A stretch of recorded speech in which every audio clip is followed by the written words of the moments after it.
I'll do the introduction to the Hmm. show and to you, and then we'll start talking. So give me a minute once we do go live. Okay, that's cool. Thank you so Got much, Jack, for your patience. you. Oh, no problem. No problem. Take your time. You can be tired of me when we get done with this. Facebook. Hi, people.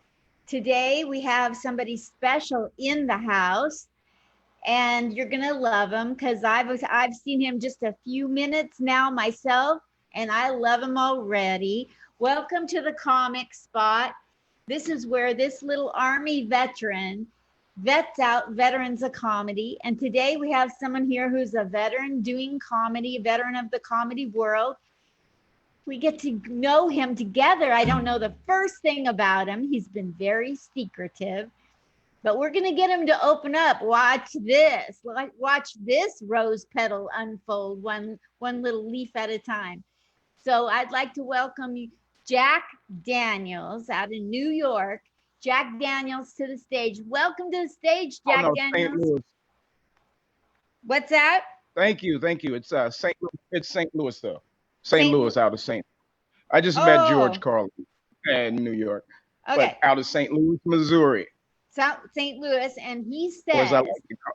yes, Jack Daniels says he's the heir apparent to Dave Chappelle, Richard Pryor, George Carlin, and then there's him. So let's get to know him. Yeah, You got, you got to think big. got to think big. You got to think Tell big. me about your That's life right. in. How long have you been doing comedy in St. Louis? Well, I started out in the late '80s. It was this club called the Wiz in East St. Louis, Illinois. Everybody gets that confused. They always be like, East St. Louis, Missouri, but it's actually East St. Louis, Illinois. Club called the Wiz. It was a group called Laugh a Minute Productions, and the MC for those shows was Cedric the Entertainer.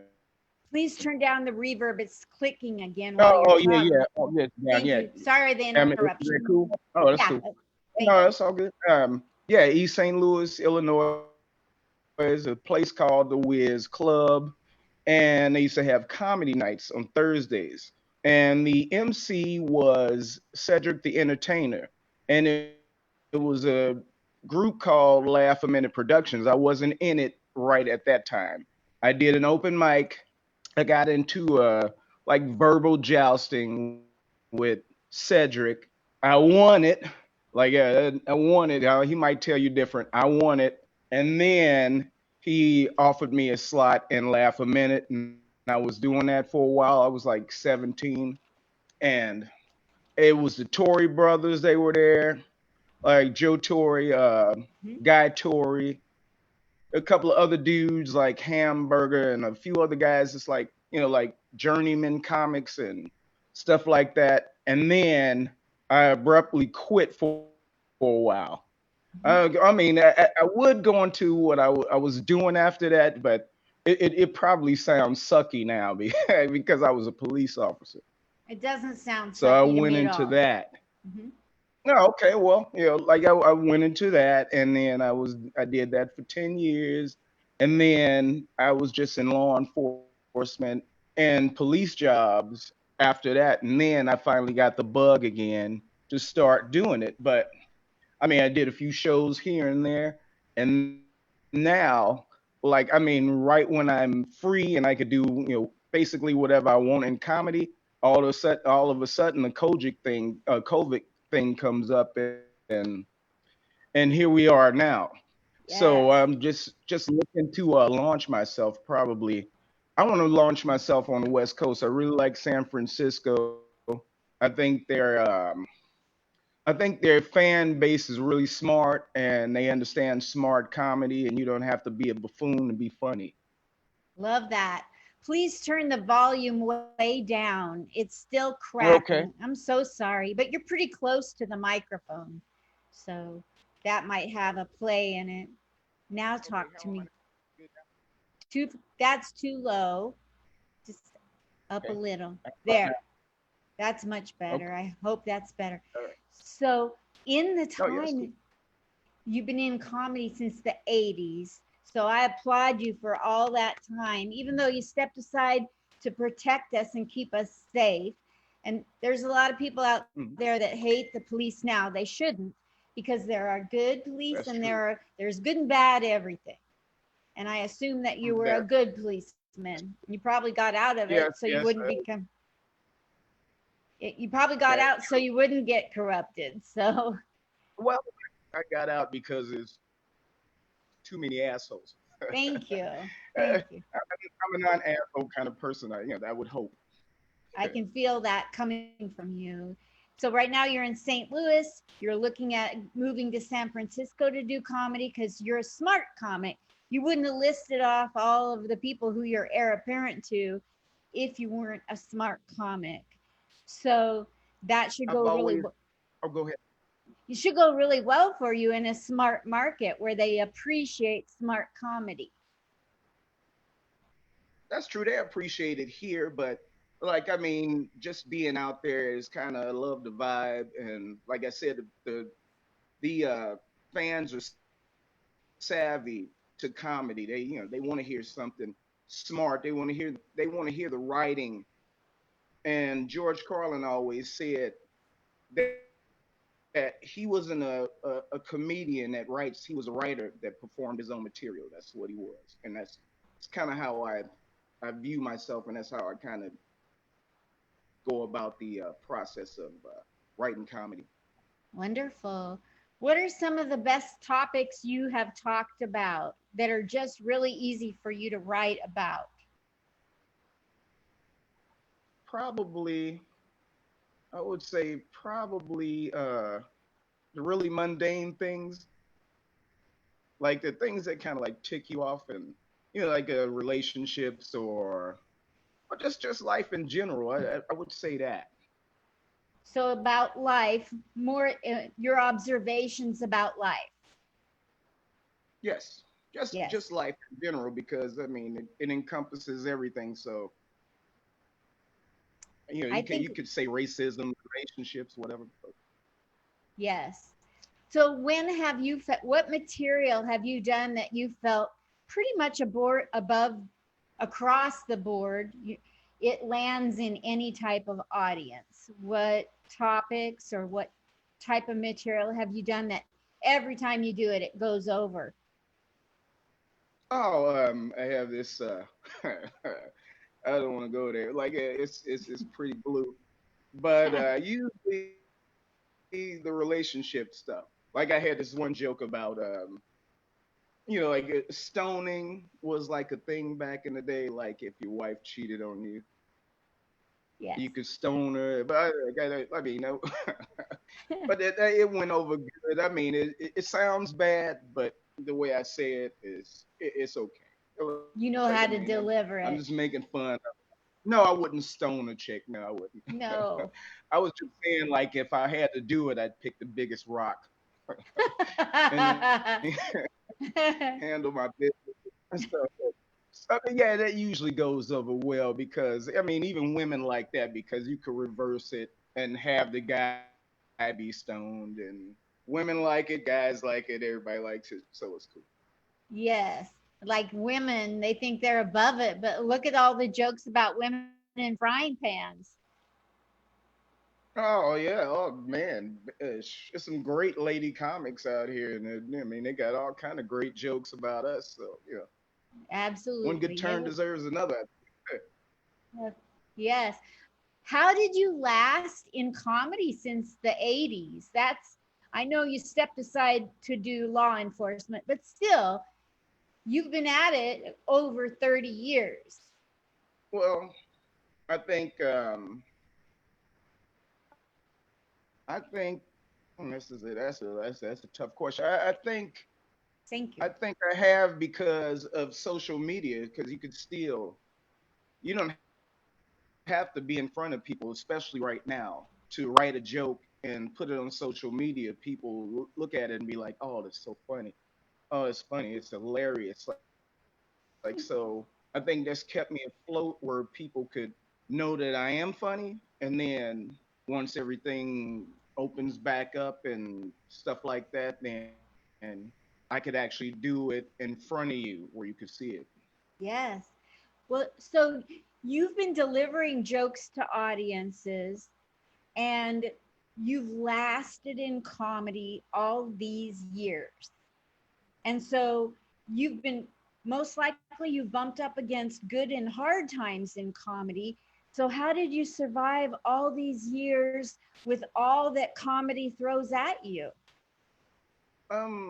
Just a belief in myself. I mean, you can. Let me see. Did I lose you? Oh no, there it No, is. I hear you perfectly. Yeah, yeah. It's just a belief in myself that I know I'm funny, and it's another thing. Comics are not made; they're born comics. I was born funny. Like I'm the funniest person in my family. I show up at the party, it's gonna be a party, and it's just something that I do. Like I would tell myself, I'm not gonna go there, start joking and stuff like that. But as soon as I get around people, it's just like that. Just turns on, and I've been doing that since I was knee high to a grasshopper or something. Well, that brings me to my next question, Jack. Right, How right. early, what? Go ahead. How Go early ahead. in your I was life listening. did, thank you.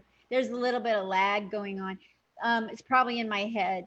So, how early in your life did you know you're funny? How early in your life did other people tell you that?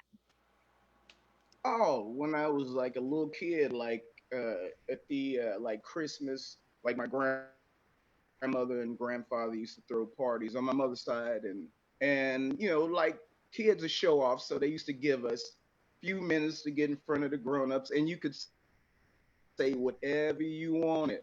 I used to do this impersonation of Paul Lynn. Remember him Yes, from Hollywood Squares. Yes, yeah, and he had like the one show about being a dad or something like that. I forget what, in like the '60s or whatever. And Yes, I used to do impersonations of him, but I would curse when I was doing his jokes because he was always like he's a punchline type of dude. So I mean, and my grandfather used to laugh, which is the funniest dude I've ever met.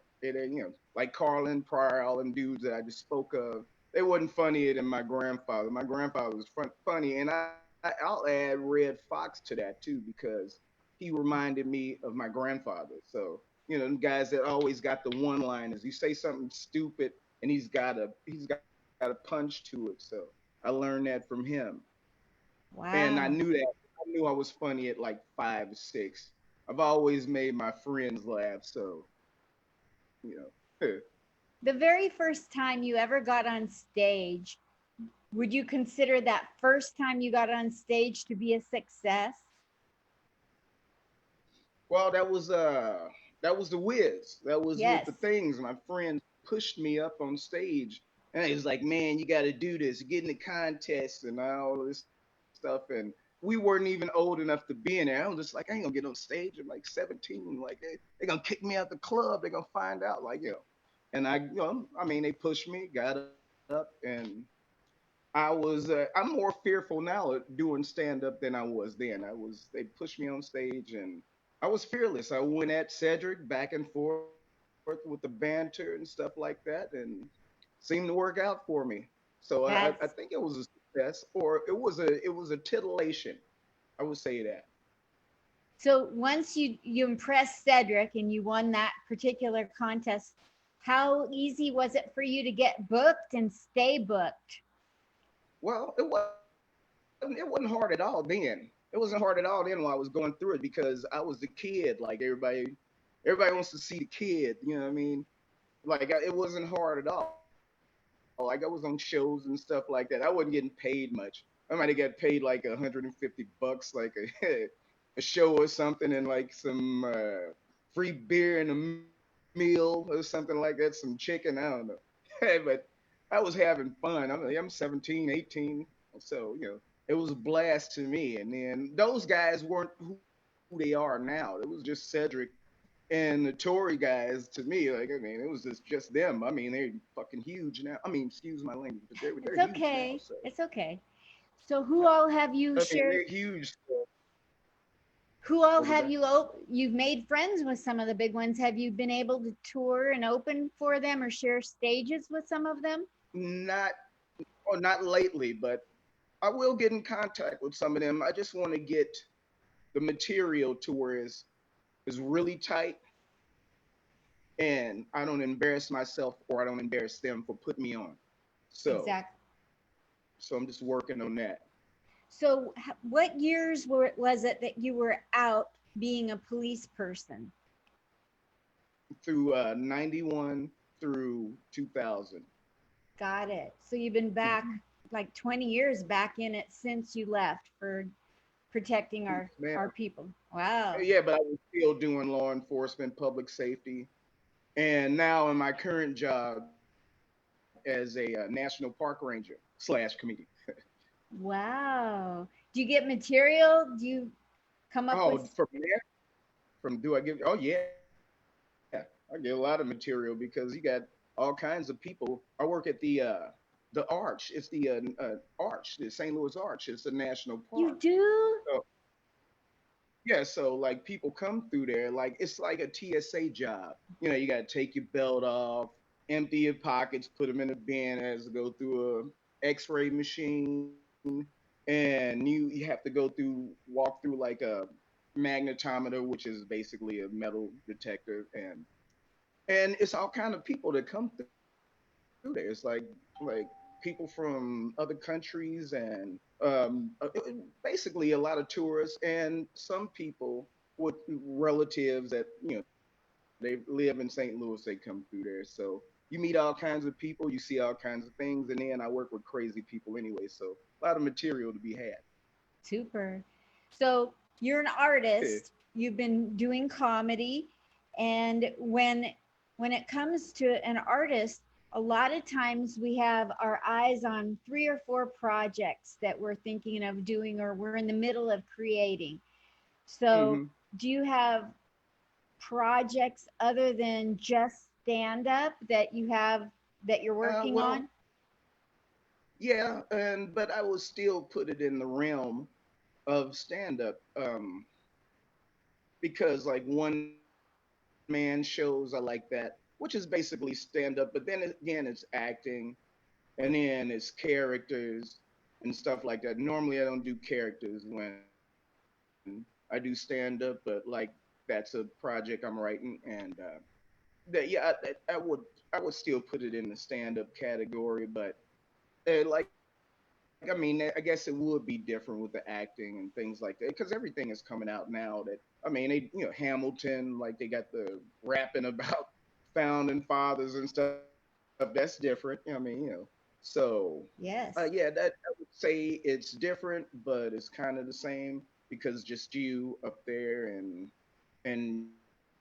I mean, but it's more like a stagey thing, like a Broadway-ish type of thing, and maybe a few wardrobe changes or whatnot. And but I'm kind of working on that with my buddy Eric, who's pretty funny.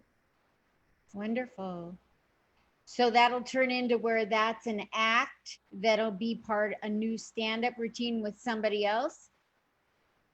Oh yeah, well, not with any, not comedy teams. I don't really do that Hmm. because like it would be awkward for me. Like I mean, Hmm. I'm a selfish, I'm a selfish guy when it comes to being I on get it. stage. Like I could write with you, but Gotcha. I'm doing the comedy here. Like I'm gonna be out there. So I don't know. Like maybe down the line, I don't know. But right now I'm Got a it. little too greedy with the stage and the mic to give it up to somebody. Yes. Who in the since 1980, who are some of the great people, and they don't have to be well known, but who are some of the people you want to mention that you've run into that have made you better, made you stronger? Well, so my buddy, you may know him, Vernon Davis, Yes, I aka Longhorn. Like I mean, he makes me want to be better because he's very precise and very professional. I want to kind of get to that level where, like, and crossing T's and dotting I's and stuff like that. He's one guy. Maybe my it's like my little brother Jason Nelson. He's a good comic. Here, Marquise Moore. He's a pretty good comic. I mean, they inspire me because up and coming young guys, and they're real enthusiastic and got a lot of energy and very funny. So probably those guys and a lot of the St. Louis guys that are here.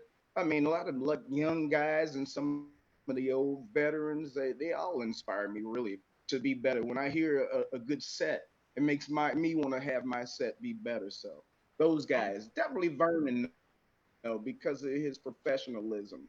I mean, Don't you he's love an him? author now. Like, he writes books. Oh yeah, does everything. Like helps the troops. Like I mean, awesome dude. So I Yes, mean, that's one of my heroes. One of the dudes I look up to, like a big brother or something. Yeah. absolutely. So we have about 5 minutes left on this interview. Okay. Is there anything that you would like to say that I haven't asked about your comedy life, your comedy future? You have the floor to say anything as long as it's not Um. I, I, political. see, now you just stopped me I because hate I was politics. about to say that. I am political, but not not ad nauseum. I'm not like that. Like I mean, like, but like somebody does something silly in politics, you could joke about it. Like I mean, I'm not that serious to the point of anger because a lot of comics are like that, and like Lewis Black or even George Carlin. Like I mean, you get on tirade, it'll be a problem. You know what I mean? Uh, and maybe a little more relationship comedy, something like that. More lifestyle comedy. I mean, I do that anyway, sort of, but more things that aren't exaggerated. And then, um, maybe like I said, political. You stumped me. You I'm stumped me right there because that's sorry. right now. That's the best comedy right now is political because it's the gift that keeps on giving. Uh-huh. Like I mean, people do stupid stuff every day, but I mean more Yep. relationship stuff probably. Like I mean, but political like that would be like at the top of the list. But you said not political, so we won't go there. So that would be it. Well, I I mean, what? appreciate your Oh, go ahead. I appreciate your letting me put the kibosh on political because I am so up to here with all the bickering and bitching on Facebook, Oh, me and too. I can't stand it. Like we're going through a blankety blank pandemic. Can we just whatever you think is fine for you and whatever you think's fine for you, now knock off the arguing or stay in your room. Exactly. Yeah, I wouldn't do any. Well, I might. I mean, nothing's to me. Nothing's off limits in comedy, but I mean, it like if you do a joke about like COVID or whatever stuff like that, like people have lost family members to it. So I wouldn't do that. Like I mean, there's a lot of things I would do, but I wouldn't do that right now. Like after it's over and it's gone, and you can make all kind of jokes about how you had to hoard toilet paper and stuff like that. And I would make jokes about that. But right now, it's not the time because too many serious things going on. So Yeah. Well, what are some things that you want to say to people how to hang in there through the rest of the pandemic, or how to be positive in a um, negative world? yeah, just wear your mask and go about your life. I mean, a mask is it's just a small inconvenience to your life. I mean, either you wear the mask or you die. Like, which is it? Like, I mean, That's it's a about as simple thing. simple as it can be. Yeah, people always fight against that, and what's the point of that? Like, I mean, it ain't just for you; it's for the person you're around. You may be asymptomatic, you might have it and might give it to somebody else. So, just be respectful of others. I mean, other people. So, So let me ask you a question because you've been in the business a long time. So you've seen Yes, a lot, you've watched, you've observed, you ma'am. made choices. So when you're at a club, Jack Daniels, and there's a new comic, and he just, when the way he walks into the club, he just reeks of being brand new, green around the ears. You know he's a new comic, and Mhm. you're sitting around, you got time. What Right. do you do to incorporate people into comedy when you see them at a club or watch Um, them? I bet you're a heck of a nice guy to the new people. yeah, I am. I'm never mean to anybody. I mean, because it's a lot of, I say, clickery going on in comedy. Like if some guy comes in, especially if he has a good set, people say, "Oh, I loved your set," but they don't mean it. They don't mean it. Like I genuinely mean it. Like if you do a good set, like I mean, why would I be mad at that? All Thank I you. could do is get better. And uh-oh, I did you hear hear you me? just hear you just Yeah. fine. Okay. I mean, uh, it makes me better. So young guys are great. Like I mean, they keep me on on my toes. So I would never be mean to another comic, and because you never know where that guy is going. He might be able to help you one day, just like I helped him. Just calm down, not be nervous, and just tell him to go up there and do what you do. Like I mean, I would never be like, get away from me, kid, or like, or tell other comics, oh, he sucks, or this guy sucks. No, I mean, I kind of worry about like my own deal, but I am hospitable to like new comics, so I would never be mean. Yes. So do you ever give people specific advice on something that maybe if they Write it down, write it down, write whatever you do, write it. Like if it's something funny, film it, write it, and go back and look at it. Study film, just like a football player, basketball player, when they study film that's good about how they advice. play. Yeah, just write it down and study it and see where you got your laugh at and see where you didn't get it at and see where you paused or where you froze up at and didn't say anything. Then go back and then clean that up when you come back on stage and just keep doing it. Keep doing it. Keep doing it. Keep doing it. Keep doing it. Keep writing or keep doing it. That's what I would say. So like if somebody got up and did a set in front of you and they bombed and you know exactly why they bombed, would you and you never met them? I mean, if I wouldn't necessarily, especially like certain comics, certain guys, I would say that to. I would like say, well, oh, okay, you need to do this on this. But there's certain guys that like when they bomb, they don't want to talk to nobody. So you just got to give them that space. And then when they want to talk, like that's like when you want to talk, well, I'll talk to you. Like other than that, like certain guys, you could tell that to the veteran comics, you could tell that to, but some of the young guys take it hard. But I would want to tell them that everybody bombs.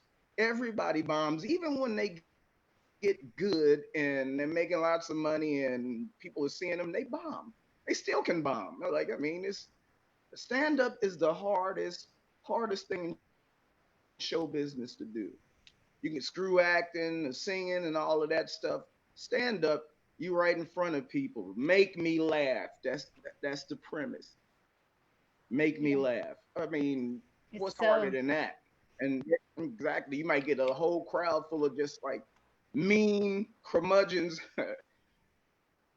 and then like you might get a crowd that just laughs at everything, even if it ain't funny. So you just never know. You just got to keep your material tight and hope that you do well, or just have that mindset that I owe you this. You need to listen to me. You need to hear this. This is for you, not for me. Like you need to hear this brilliance. Like just gotta have that. Like I'm just going up there and killing, and then just be brave and go through it. Like all you could do is like bombing don't kill you. Bombing should make you better, actually. So. it does. It Mhm. does. There's so much to learn, especially for new comics coming in, and there's really no Mhm. shortcuts. So my last question before I head out and Okay. quit asking so many questions, but when I have Oh, you, that's oh cool. my gosh, you've got so much experience. There's a term in comedy that drives me crazy. Okay. And everybody uses it, and it's so cliche and hack, and nobody knows how to really explain it explicitly. So the question, yeah, they've tried, but I'm still not done researching. In your eyes, tell me what it means when you say you got to learn how to read a room. What do you mean when you say that? You look around the room and you guess at what you should say that will make a bunch of strangers. It's the biggest, scariest It, thing out there. I know there's no it, shortcuts to learning it, but what is it? it's bullshit. That's what it is. It's bullshit. Read a room. Thank you. Like, I mean, like when you look around, like, oh, this person's pissed off. This person's pissed off. This person's happy. And like, yeah, like, oh, okay, the most of the room is pissed off. Most of the room. Like, yeah, just trust the material. Yeah, Thank you. read a room. Like, I'm not even when I get in a club or something. I'm not reading a room. I'm just having a beer. I got my back turned to like I'm not even in the room. So like I'm at the bar first before I go on and go into the green room or whatever and read a room. Whoever says that is just a pretentious asshole. That's all that is. It's like, I'm going to tell you about the Wizard of Oz, and I'm going to talk about the Wizard of Oz. I'm not going to explain the Wizard of Oz. And it's like, what are you trying to do? Psych me out of doing a good job? Hey, what was that again? You wonder who came up with the term about reading a room. Like, if you can't explain what you're talking about, why are you even talking about it? That's true. I've never heard any of the comics that I like or like I admire or revere. I never heard them say I'm reading the room. Yeah. They just kind That of come out and start throwing punches. That's what they do, like throwing them in bunches. I never heard of reading a room thing. I didn't even know what that means. Read the I know. room. I would rather take your philosophy and just go up there, trust your material, and like, if you it feels to me like if I make a preconceived idea of who's in a good mood, who's in a good relationship, who's having a wedding anniversary, and what kind of jokes, then I'm just changing my material for the wind, and I don't have my own thing to deliver. And I Yeah, right. I think Like, go ahead. Go no, ahead. you go ahead. You go ahead. Like reading the room to me suggests fear. It suggests to me that you're scared and you got to read the room. Oh, I got to read the room. They after me. Like, yeah, read the room. Like, yeah, you got to go out there and kill them. They don't read the room. They should be reading me. That's funny. I like that So like, approach. it's ridiculous. Whatever. Whoever came up with that, and the people that say that usually probably are hacks. It's just Like that it's I a can't cookie get cutter. anybody to put real meat on the subject. What do you mean by reading? No, I don't know, or I wouldn't ask. You just look around. Yeah, I get that I need to look around. And when I'm looking around, what am I supposed to be taking in? Well, if there's a lot of noise, that Right. means they're going to laugh a lot. No, I could get up there and make the whole place go silent, you know? And then what do you do if That's you perceive a lot of noise? You do these kind of jokes, and if everybody's really quiet, how do you just watch the comics that go up? I do agree with one thing. You should watch the comics that go up ahead of you, because if they all talk about drinking Coca-Cola and you go up there and talk about drinking Coca-Cola, the audience is already tired of Coca-Cola. That makes sense. that's true. So that's why you should when you write and you should write. I mean, you should try to get as unique as possible. Thank you. And the uh, outline of what you do. Like, I mean, I don't necessarily listen to. I listen to the greats just because they inspired me, but like a comic goes up and talks about Coca-Cola, my set is gonna be totally different. Even if his is really funny, like I said, trust the material. Mine is funny too, so Yeah. I'm not. And if you're going to write about Coca-Cola, make it really unique to you. There's too many comics out there like that. That like they hear another guy and they do the cardinal sin. They steal. It's a bunch of thieves. Oh my God, it's a bunch of thieves out here. You can even hear it in the guys that are really popular that steal from other guys. You like, wow, you stole that and didn't get punched in the face because usually that's a punch in the face. Like violation. Like you get punched in the face for that. Comics will kick your ass if you steal their material. I mean, because they're definitely protective of it. So I don't know. Yeah. Like just trust your material. Like don't be like everybody else. Try to be like somebody different. That's why all the guys I love are unlike anybody I've ever seen. All funny, but have totally different views and totally different ways of getting the comedy out. So Love that. That's great encouragement for people. Anybody listening is go find people better than yourself and go find people that come at it from a different angle than you. exactly, like yeah, I love the quirky guys. The quirky dudes, like wow, that guy's like he's on to something. I'm like wow, and then that pushes you. So that should push you to try to write something better too, not to copy, but to write something better. Like it was like wow, I never thought of that. Let me try and see if I could kind of do something a little bit more than that. So like you try to one up. It's a one up thing with me. Like oh okay, let me see Absolutely. if I can one up you, not a copy. Like copy is No. like ugh, too many of Yeah. those guys anyway in Hollywood and where else, wherever else, and nobody wants to be that guy. No.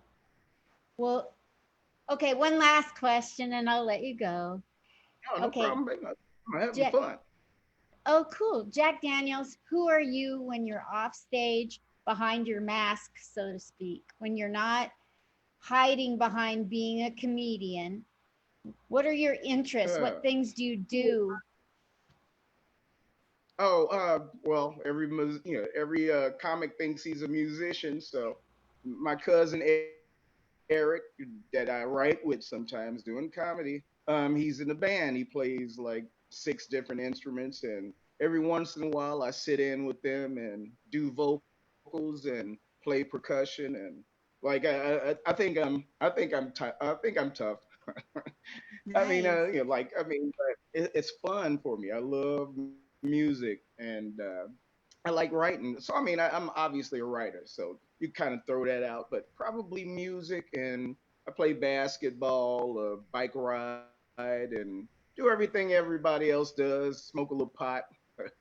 Who's Yeah, your favorite basketball of all time, living or dead? Who's your I love sports. So you can hit me with your famous legend in basketball of all time, living or I dead. mean, I'm closer to Michael Jordan's age, so I would probably say him. But really, when I was growing up, it was Dr. J. Wow. I wanted to be number 6. I wanted to be able to fly through the air like him with the basketball and do whatever. Like he was the first guy that was. I was like, oh my god, that's the dude. Like he was Michael Jordan before Michael Jordan. So Yes, everybody he gets was. things from him. He was the guy with the shoes, had the Converse and big fro, and he was really stylish. And come out of the locker room with the fur coat on, and the jewelry, and he was really articulate and statesman like, and so that was my guy. I mean, he's still like that to me. I still revere him to this day. Julius Irvin was the guy, so that would be my guy. Absolutely. Though that was a great era in basketball. Oh my Yeah. God, it was the greatest. It was like I would say the golden age with the Magics and the Birds, and it was like everybody was so colorful. So I think Larry Bird, he uh he got traded to Port. I'm from Portland, Oregon. I think he wound up in Portland, Oregon towards the end of his career, didn't he? oh no, Bird, no, he stayed a Celtic Oh, okay. forever. Never. Oh Okay. no, like Port they would have never traded that guy. That would have been sacrilege if they would have did that. Because I'll tell you, Portland, Oregon, we never got anybody good. We got them when they were like uh, being ready to put out to pasture. Well, no, you had Clyde Drexler and Terry Porter. You had Jim Paxson. Yeah, you Now had you're some talking guys. about You had we some had guys. we had that one time in 1976, 77 when we had good people. Oh, you had Bill Walton. You had a couple of Yeah, that guys. I can't that's think of when the we power forward. Y'all beat Dr. J. You beat Dr. J in the Sixers with Walton. Bill Walton had a great series. that was during the 70s when we were at our peak.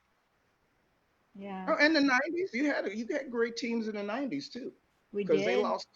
Yeah, they lost two NBA titles. They lost one to Detroit, and then they lost one to Chicago, Michael Jordan's Bulls.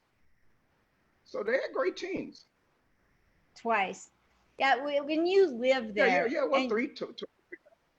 three times, Oh, yeah, well, yeah, they won three times that I know of. I mean, but I'm when not sure. you grow up in Go Portland, ahead. you live there, and you're always waiting for us to win another series. Win the whole thing. It's like, good lord, not another. Where like it felt like the Trailblazers always started off the year like, let's just see how far we can go. And it's like, dudes, you need to try to win.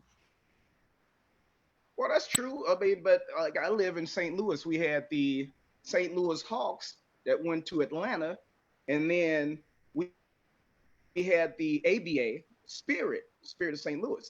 That other team, they both left. So, I've been waiting forever for Yeah. anybody to do anything. So what is I it? just want a team. I don't care if they win. Go ahead. Yeah. What is it like living in St. Louis through the pandemic? Um, it's not as tough as most places. I mean, everybody here seems to be more respectful of each other and wearing masks, and you see it all the time. But I mean, it hasn't really stopped me from doing anything. Only thing is that when you do stuff, you have to wear a mask. You have to do social distancing. You have to do what the people Yes. say. Like Dr. Fauci, like and guys like that, the experts. You do what they say, and hope for the best, and pray and hope you're safe and hope everybody else is safe, and that's about it. Yes. Has COVID touched your family or friends? Not yet, and Good. like knock on wood, I hope it never does. So right now I've been lucky. Didn't have any older relatives suffering from it because we all know that the majority are people of color and minorities and stuff like that, and I'm black, so like I worry about my mom and aunts Is and uncles and are most of your relatives right in St. Louis with you? yeah, and some in Milwaukee and some in California, some in Texas, some in Florida, some in Louisiana.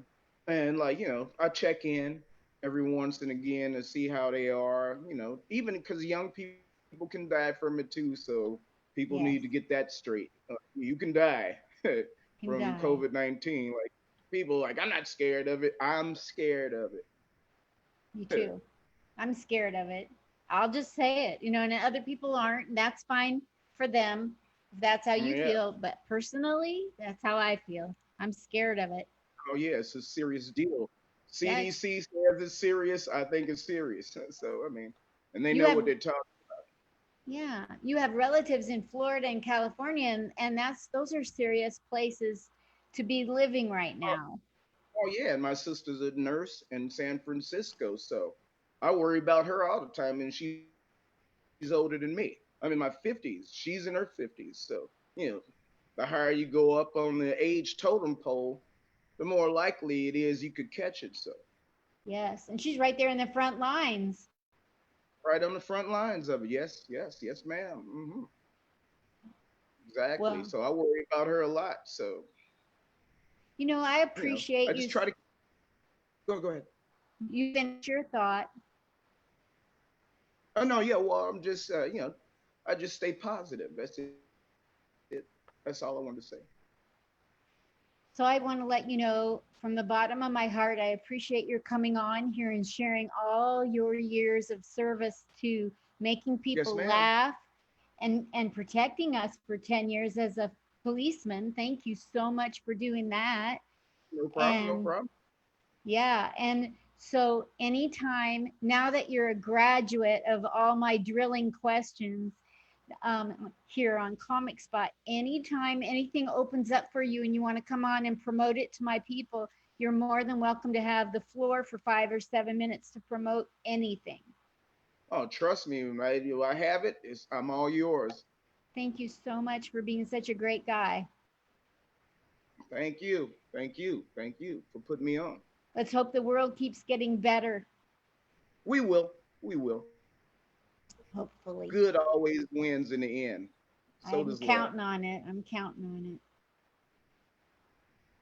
Yes, ma'am. Thank you again, and I hope you have a wonderful day. You made my day brighter. Thank you. Thank you. Thank Bye, you. Jack Daniels. Bye bye. Thank Bye. you. Bye bye. Thank you.